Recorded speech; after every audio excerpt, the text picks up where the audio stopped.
Massive protests have rocked Pakistan-occupied Kashmir as outraged citizens have stood against exorbitant electricity bills that have hit households across the area. In response to a call by local leaders, residents from every corner of PoK have taken to the streets, decrying the unjust burden of high power costs. Protesters said they would bring entire region to a halt if their demands were not met immediately. Despite PoK's abundant natural resources and the generation of ample electricity, its citizens find themselves dependent on Pakistan to meet their basic energy needs. For over 7 decades, Pakistan has indiscriminately exploited the riches of PoK and Gilgit Baltistan, while the occupied territories have reaped no rewards in return.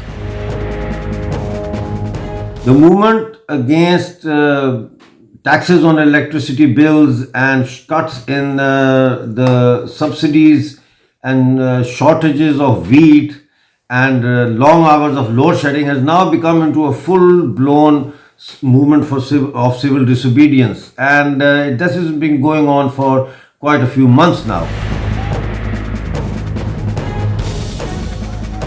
Local appeals and requests directed at the administration have consistently fallen on deaf ears, leaving a trail of growing discontent.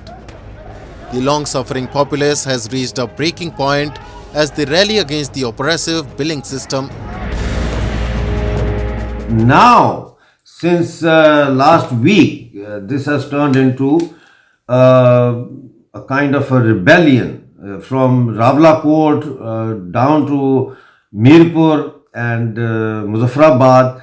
People have been setting up protest camps, and in these camps, they have asked people not to pay their electricity bills because there's heavy taxes on those bills. So instead, people have been depositing their electricity bills in the camps.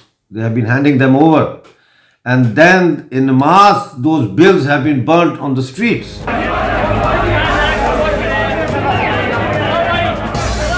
With protests echoing through the region, people demand an immediate end to this economic exploitation. Their voices resonate with a sense of urgency as they call for justice and their right to affordable electricity. Yet the Pakistani government and its puppet administration in PoK appear unmoved. Despite the mounting unrest and swelling protests, they remain defiant.